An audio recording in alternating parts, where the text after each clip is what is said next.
Hi guys, welcome to Zafrica UK, where flavour meets fun in every dish. I'm Jane and today we're kicking off our channel with a bang. And by bang, I mean juicy, tender homemade meatballs simmered in a rich, mouth-watering tomato sauce. This is one of our favourites. Whether you're cooking for the fam, impressing a date, or just hungry for something amazing, this recipe is going to be your new go-to. So grab your apron, turn up the heat, and let's get rolling. Meatballs, that is.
A generous amount of pepper.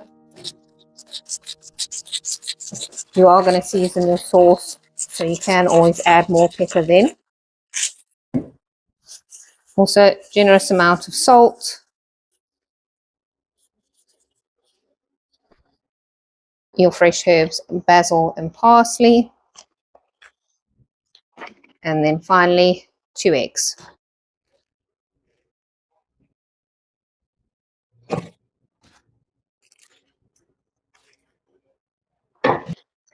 Now that you've popped everything together, don't be scared. Get your hands in there, get stuck in, and start combining everything till it's all well mixed together.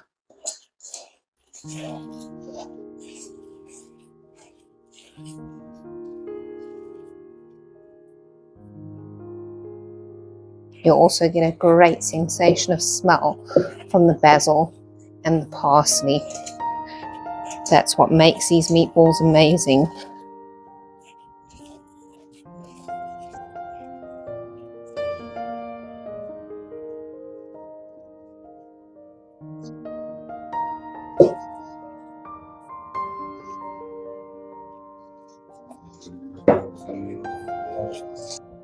Now that everything's mixed together, you're going to start rolling your meatballs. So you can choose which size you prefer. There's what we call a larger size, which is about that size, or we prefer doing more of a bite size meatball, which is about that size. Again, it's up to you what size you prefer. You're now going to roll all your mixture, and then you need to pop it in the fridge for 10 to 15 minutes just for it to set and recool down before we assemble the next part.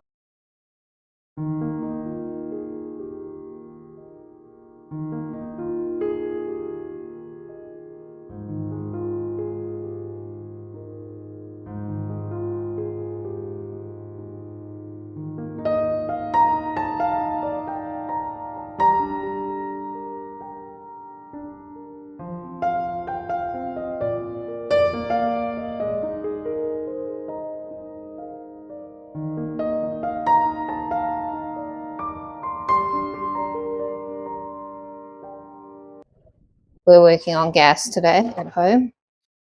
Get your gas fired up. Obviously, we haven't got it too hot, probably on a medium heat. We tend to use this olive oil. We just find it quite a good quality olive oil. Obviously, it's got quite a bit of sediment in the bottom, so just give it a good shake around before you use it. With the olive oil, you're just going to want to coat the bottom of your pan.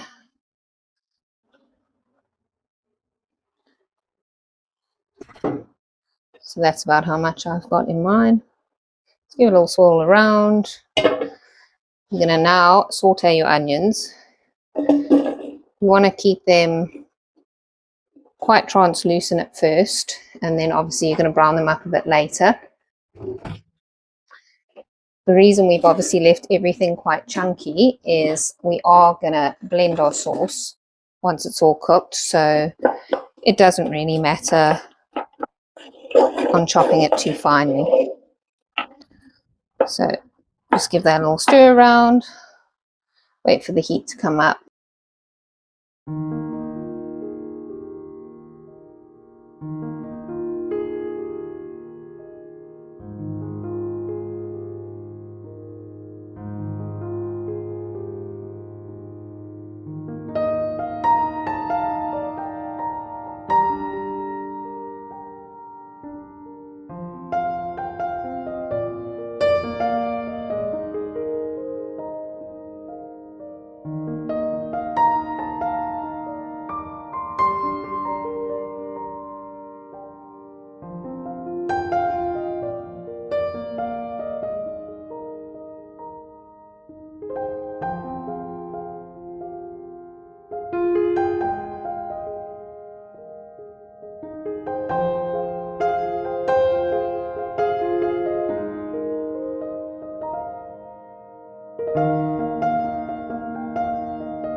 Again, why I said this is also a great dish to give to kids is because there is your carrots and celery in, and because you're blending the sauce, you don't actually see any of the carrots and celery. So it's a great way to trick them into eating some vegetables. So again, we'll just give this a quick stir around. Also, Alan and I were saying another alternative you could put in here if you wanted is some peppers, green peppers, red peppers, yellow peppers. You could also incorporate some potato. If you wanted some potato, that would be done when you put the meatballs in. That way, if you didn't want to serve it with another starch, you wouldn't have to. You could also serve with some roast potatoes. You could roast your potatoes off and then add them in at the end. So there's quite a few versatile ways of doing different things with this sauce as opposed to making it with the carrots and the celery. Again, if you wanted to add any fresh chili, you would do that when you blend the sauce to give it that extra little bit of a kick. So now you can see the onions are starting to go translucent, so we're going to add our celery and our carrots.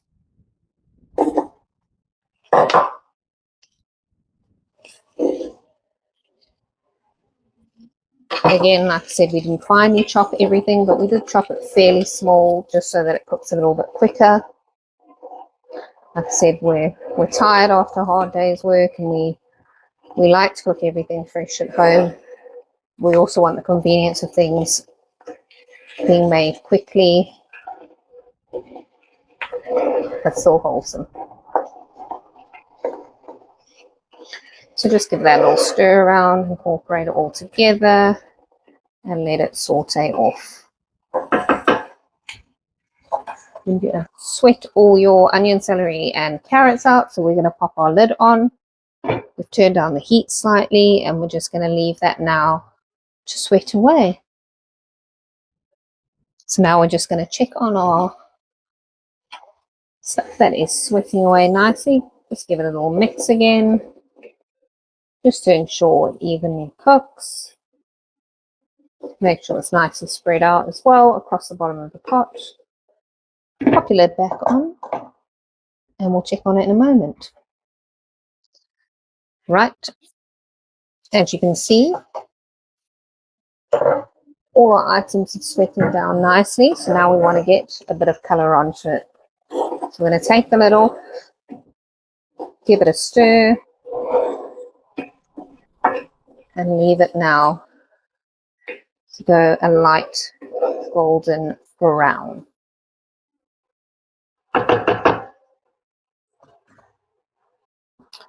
Right, check on them again, because obviously you want it to go light golden, but you do not want it to burn.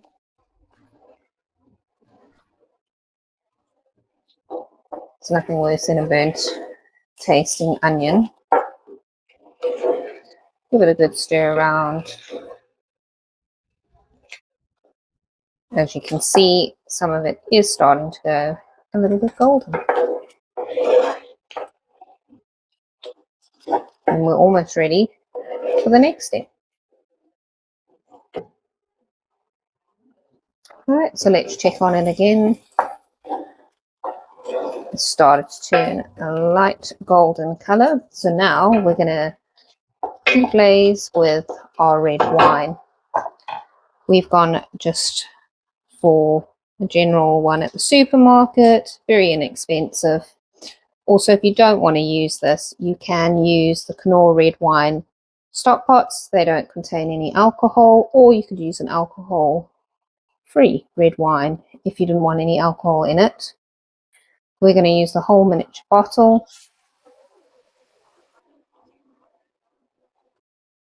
Just pour it in.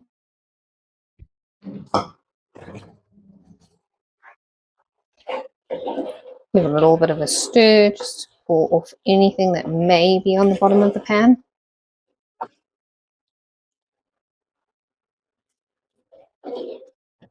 We have used the Knorr red wine pot stocks before, and they are a great alternative to always keep in your cupboard. We generally like the Knorr stock pots. We keep all of them in stock at all times, from the chicken ones to the vegetable ones, even the rich beef ones.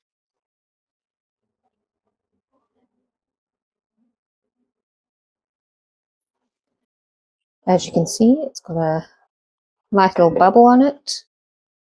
We're just going to cook off some of that alcohol that we poured in, pull through some of the flavour.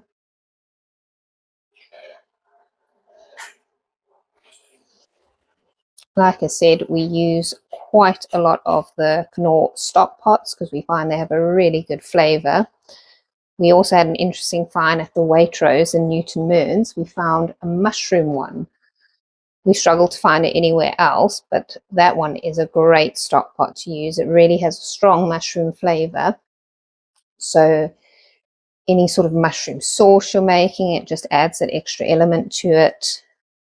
So I'd recommend, if you can find the Knorr mushroom stock pots, you should definitely keep those in your cupboard. Right, we're back, and what you can see is most of the red wine has reduced away. So we're now ready to add the rest of our ingredients for the sauce.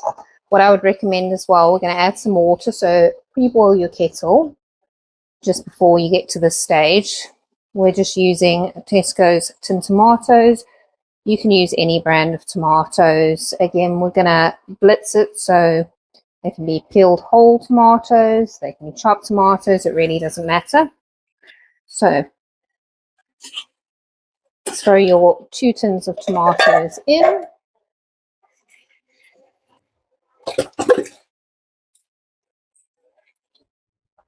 Add your chopped garlic from earlier. Make sure to get it all out. Give it a little stir. Again, don't worry too much about the whole tomatoes because we are going to blitz this down. We're also going to be adding some thyme to our sauce.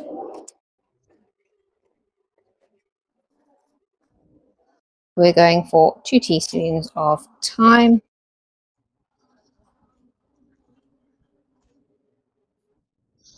Again, you can swap out some of the herbs if you want, if you don't have a preference to a particular herb. Give it all a little stir around.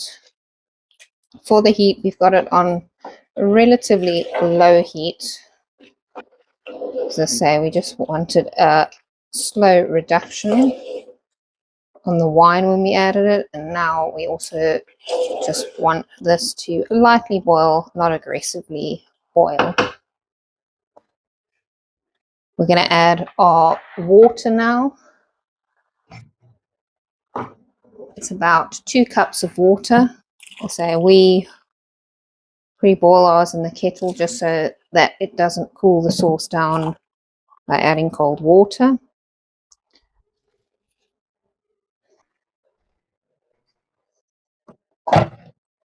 And again, just give that another stir around.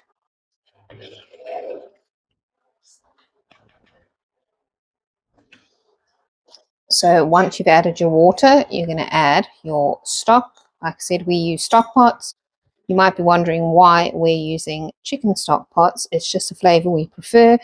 You can use any stock pots that you want, or any stock cubes. You can go with beef, you can go with vegetable.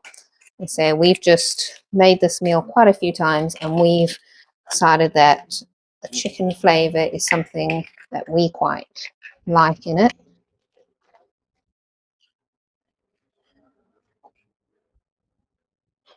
We might add more water once we've let this slow boil for about 15 minutes. We'll have a look at it once that's finished. So just give your stock pots a stir around.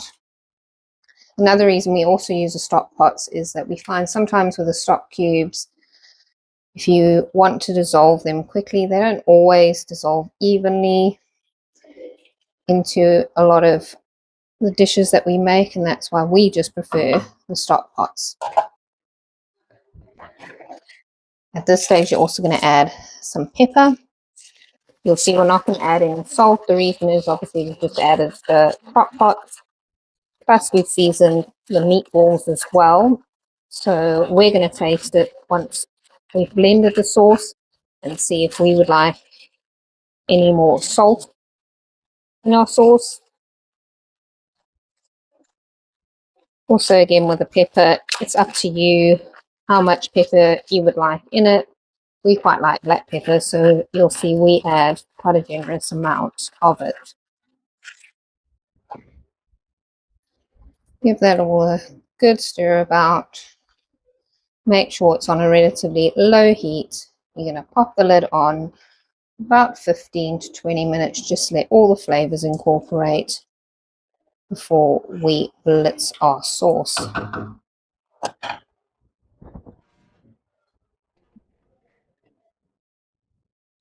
Right, let's check on our sauce.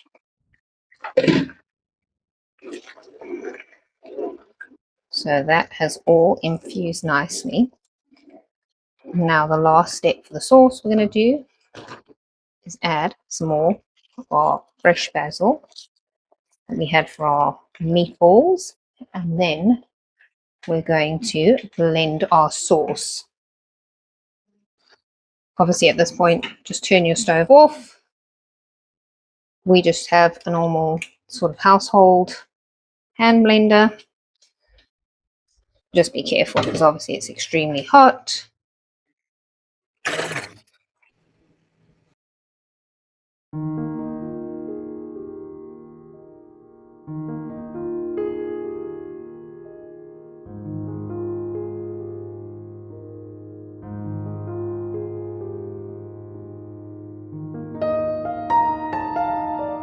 So now pop it back on the heat. Again, don't let it boil too hard because it's already cooked. In the meantime, I've also got the water ready for our pasta. That's going to go on to boil as well. And of course, just remember to add some salt. So now we've got our meatballs. As we said earlier on the video, the reason we pop them in the freezer is just because it's summer here in Scotland, and yes, it does occasionally get quite warm here. So just to chill them down slightly, just for a couple of minutes, so they don't break apart when we put them in our sauce. Now you need to place all your meatballs into your sauce.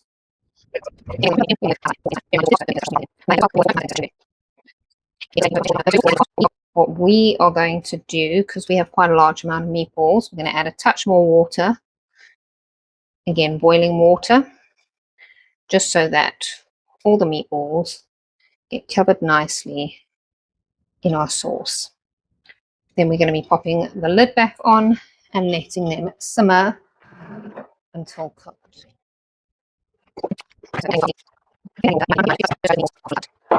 Pop your lid back on and let those slow simmer now.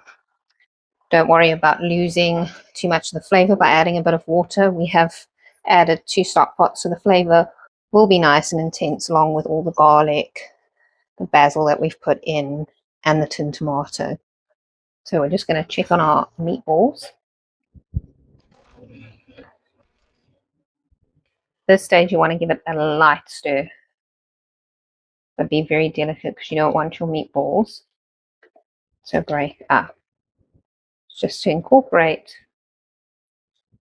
all the sauce and make sure that the meatballs cook evenly.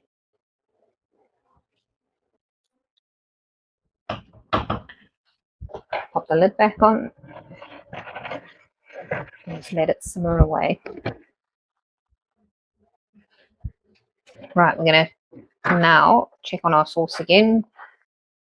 We're going to leave the lid off now just to reduce some of the liquid down. Just give it a light stir again, just to move it about a bit. And let that reduce down for about 5 to 10 minutes, just depending what consistency your sauce is at. Another thing to mention with the meatballs, obviously we've done a mix of pork and beef with a 20% fat ratio on the pork, 5% on the beef mince. If you didn't want to do a mix or you want to keep costs down, you can just do a beef mince, you can just do a pork mince, or a little bit more costly is to do a chicken mince. The only thing to bear in mind if you did a chicken mince was you'd need to add a bit more crumb because it's a little bit more moist. Just also when you get a beef mince is just to make sure that you get at least a 20% fat ratio so that they don't dry out. We're also now going to put our pasta in our pot as our water is now hot. Like I said earlier, we've gone for a fresh spaghetti. This is just from Tesco's. I'm going to put the whole packet in because we will also probably take some at work tomorrow for lunch. And again, on your ratio of the pasta, it depends whether you're going to freeze any of your meatballs or if you're going to do for a big family meal, you could always add maybe 2 packets of fresh pasta or a packet of dried pasta, whatever side you would like with your meatballs. So let that now reduce and just boil out some of that liquid. Right, we're back to check our sauce. We've got it at the consistency that we like it. We do like saucy things. You can reduce it down as far as you would like it. If you like to have just a little bit of sauce, just keep reducing it down. Because we've used the 20% pork mince, it's not going to dry out.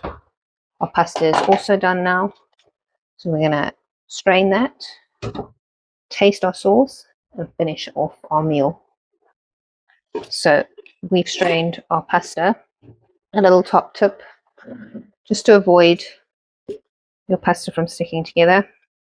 Once you've strained it, add just a little touch of olive oil, say a half teaspoon, or another top tip is just a little knob of butter as well.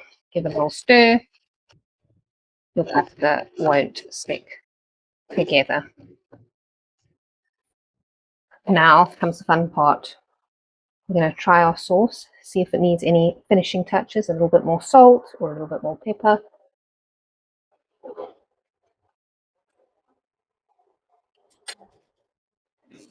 Such a nice, rich, intense flavour. For us, I'm going to add just a touch more salt.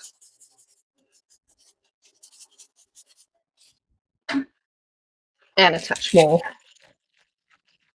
black pepper. Like I said, we're quite a fan of black pepper, so we do use a lot of black pepper in our dishes. Give that a light stir again. Just remember not to aggressively stir so that your meatballs break up. And that's us done. Now we're just going to plate our meal up.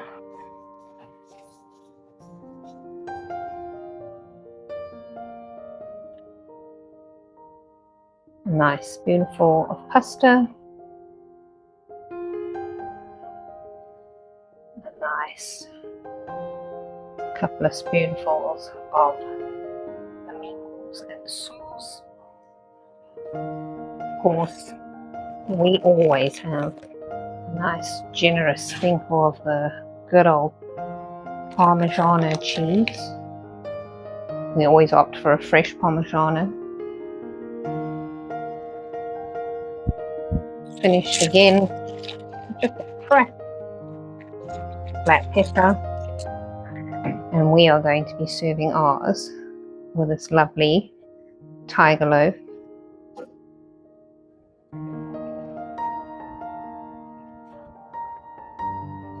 Which of course we're going to spread with our fantastic French butter that we got from Marks and Spencer's. And there you have it, our pasta, meatballs with a bit of Parmigiano, all fresh, all made from scratch and full of goodness. So I've gone with some fresh basil and some fresh chili on mine. We didn't add chili to the sauce because we didn't want the whole batch to be based on chili because we're freezing some of it. That's why I've just chopped some nice bird's eye chili on the top of mine with a lovely piece of the tiger bread with our French salted butter, which I'm just about to spread on and enjoy. If you enjoyed cooking with us, don't forget to give this video a big thumbs up. Hit that subscribe button and ring the bell so you never miss a flavour-packed recipe from Zafrica UK. And hey, if you're in Glasgow, come say hi and grab a bite at our store Gingers in Burnside. We've got plenty more deliciousness waiting for you. Thanks for watching, and we'll see you in the next video where flavour is always the main ingredient.